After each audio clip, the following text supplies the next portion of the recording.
Hello everyone, welcome to From the Star Wars Home Video Library. I'm your host Nathan P. Butler. As in the last two episodes, we are looking here at what is essentially a Star Wars parody made by fans that had an official release because, of course, parodies can legally be released on home media.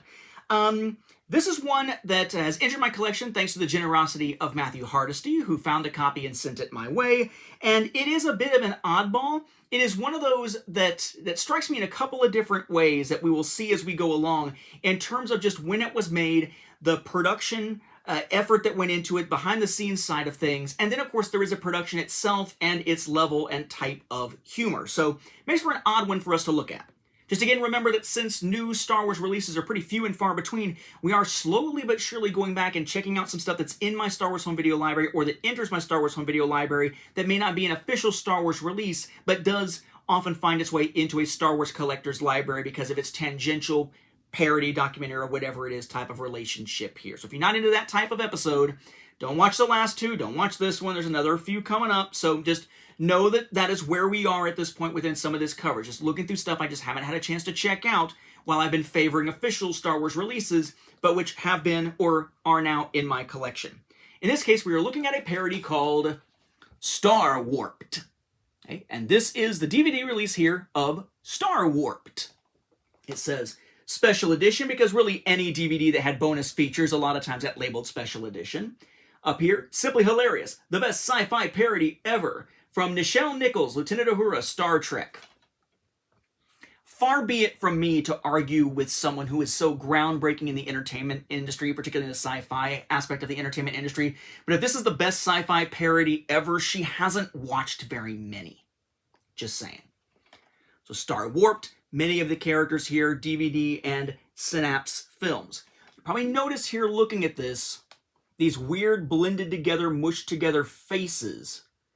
That this is basically a claymation meets CG fan film. Fan parody, I guess you could say. And it's about half an hour long. It is one of the longer ones. And this was being released on home media in 2001. Okay? To give you context here, that was when you really saw sort of the early stages of fan films kind of blossoming. You have stuff around that time that's really getting a lot of attention, like Troops and stuff on TFN fan films. Even, I think at this point, it may not even have become TFN fan films yet. It may have still been TFN Theater, and they had fanfilms.com that eventually merged into it a little while later. This is a very early era, so to see someone do a full-length type story is kind of insane for this era. Like half an hour long is a lot, and to have it be primarily claymation with CG, but especially the claymation part, is mind-boggling for this era. It is kind of a weird one. It doesn't really tickle my funny bone quite as much as, say, George Lucas and Love. It does a little bit more than Hardware Wars, but that's not saying a whole lot, as I mentioned with Hardware Wars. So it is an odd one, but one that I can definitely appreciate because of when it was made, the scope of it compared to when it was made, because I was part of the fan film community back then. Didn't do a whole lot of stuff. I did some voice acting stuff for some fan films at one point. I was part of the team doing some script editing and had a brief cameo appearance in what would have been a fan film called Prelude to Hope that just never saw the light of day after a bunch of footage was lost on some computer drives. If you look up the second trailer, I believe it is, for Star Wars Prelude to Hope, if you can still find that anywhere, you will actually see me as a hologram at the end saying, Imperial Center out. Because that was the only thing we could quickly shoot against green, like green poster board behind me to have me inserted into that thing. It was before I got involved in the Star Wars fan audio stuff, because it was unproduced fan film scripts that became some of the first fan audio stuff that I put together as audio dramas. So I was kind of in that community, and to see this, knowing the context of that era, this is huge from a project standpoint, from a length standpoint, from just the ambitiousness of it. The humor, kind of hit or miss. And I will say that just like I mentioned with Hardware Wars, where most of that isn't that big of a deal from a content standpoint, but the DVD versions have a naked woman in the Death Star briefing. This one does have quite a bit of sort of more adult humor to it, and does seem extremely fascinated with anal jokes in some form. Whether it's something ramming into it or falling onto something and it going up your ass. They are very focused on that type of humor to a large degree here. And it is a product of its time. There is what would now be considered a very off-color Rodney King beating type joke in here. In any event, so what we've got here, that's the cover. There's the spine. It has a shot here of what is basically Kirk and Spock. Quirk and... what is it? Spuck? Yeah. Quirk and Spuck here in this one. Then we have Synapse Films, Star Warped here. And then we have their version of Maul, Mini Maul, they call him. And then DVD and a product number down there at the bottom. The back has cast crew type information, Star Warped, UPC, some quotes about it, information about it, and we'll look at all these taglines here, a couple images from it, special feature listing, your stats and whatnot. This is 2001, 32 minutes in TSC, so it is something we play on a US player. Synapse Films, ATOS Productions, or ATOS Films, excuse me, Dolby Digital website, legalese, and all that kind of stuff there at the bottom. The quotes here, or the one quote, I suppose, comes from Eric B. Stein of Cinema Now, who says, outrageously funny and visually appealing. One of the best parodies I've seen. You don't need to be a Star Wars fan to fully appreciate this film. Then we have the tagline, every generation has a strange legend. Every epic has a fantastic beginning. Every trip has a fall. Okay?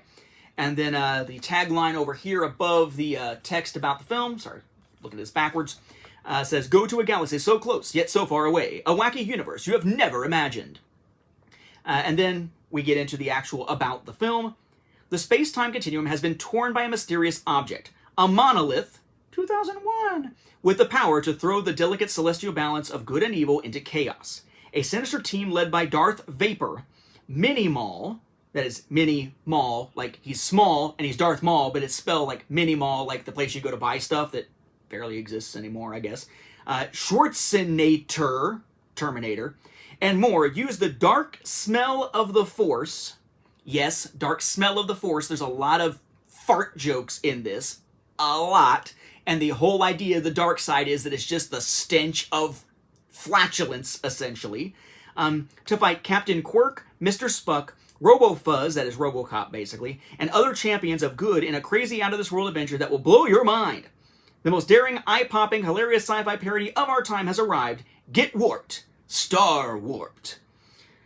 Wow. And it does say it includes DVD special features, a spaced-out audio commentary, which it does have, stellar behind-the-scenes footage, which it certainly has, a star-studded sneak peek at the upcoming sequel. I don't know if a sequel ever got made. It was referred to as Episode 2.1, The Good, the Bad, and the Ewokis. E-W-O-Q-I-S for that. There is a special thanks section that is not mentioned as well. There's also a promotional trailer for it on here that is not mentioned either. The actual story is entitled Star Warped Episode 1, The Fandom Menace. Interesting presaging, but a lot of people have used that phrase. We'll actually look at a documentary here in a couple of episodes that uses the same name, just spelled differently. In this case, it is F-A-N-D-O-M, like the big anti-Disney, very loud, very vociferous fan, if you want to call it that, movement out there online these days. But in this case, Fandom Menace, just the name of the episode of this. The actual disc that it's on essentially just has those characters and has the copyright with no actual titles. It's kind of neat. Kind of like the disc design there. And you have an insert that's very much like the cover. And then credits and chapter listings on the back of the insert there. The general gist of this is that there's something up with the monolith from 2001. The Star Child needs help from what is basically Kirk and Spock and Scotty, the only ones there for the Enterprise, to try to put an end to this. And they are gathering good guys to fight against the bad guys who are led by this version of Darth Vader. It winds up being a parody of, I made a note here, Star Wars, Star Trek, 2001. Those are the main ones. X-Files, Terminator, RoboCop, Predator, E.T., and Aliens, if not more. And it does have some interesting, there's some funny bits in here. I like the fact that their phasers are sabers, like phasers have like a mode that goes phaser to saber, which turns it into a lightsaber. You have the death of Jar Jar Binks at one point, because everybody's like, hell no, so Jar Jar Binks is killed off, which sort of fits the attitude of the era, because this was being released in 2001 on home media here. Interesting that the holographic emperor that is spoken to by this version of Darth Vader is Darth Brooks, This is 2000, makes perfect sense. It's a Garth Brooks joke at one point, you know, like, how are you going to do this? Instead of being like, you know, I will make it legal, or he'll fall to the dark side, it's, I've got friends in low places, which is kind of funny. I am someone who doesn't listen to a lot of country music. My mom and my sister certainly did for quite a while, so I heard a lot of it. Garth Brooks is one of the only country music artists I actually do like and have a lot of his stuff from, and I'm probably one of the few people on the planet who really enjoyed his turn as Chris Gaines, the alter ego where he did some more pop-style music rather than just the country music. So kind of amusing for me to see Darth Brooks here. I want to say Garth, Darth Brooks here. But that was kind of funny. And their handling of the opening crawl is quite funny. The opening of the thing. The crawl itself is sort of like a, you know, why aren't you paying attention to the crawl type of thing. It does appear in space and have to be flown around at one point, though it's not as funny as I think it's Thumb Wars with the watch out for that word thing. At one point, they need to get more information, so they're able to just look back at the crawl, which is kind of amusing.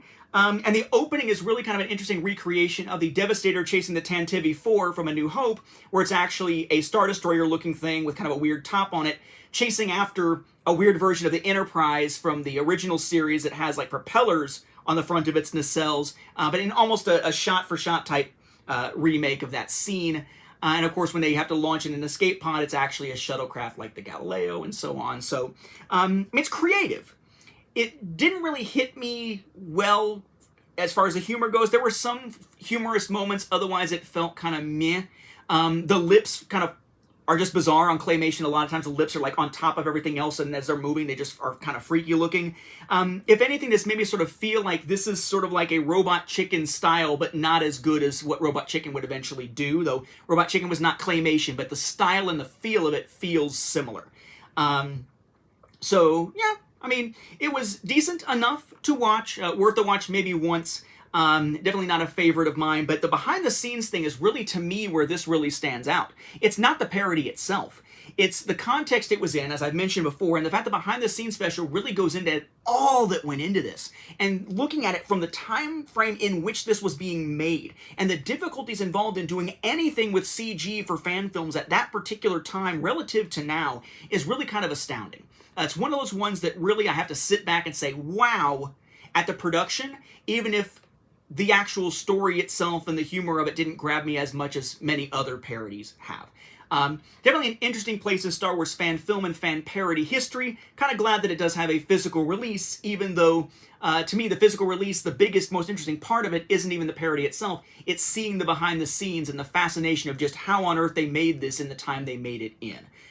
So, again, that is Star Warped, released by Synapse Films on DVD back in 2001, if you're looking for it. As far as I know, this is the only American release of it. I haven't delved too much into it, but my thanks to Matthew Hardesty for sending that my way so I could take a look at it here. It had been a long time since I'd seen it. I couldn't remember much about it at all, other than the fact that it was groundbreaking kind of for its time within the fan film genre when I was still kind of in that wheelhouse at all. So thanks for the trip down memory lane as well.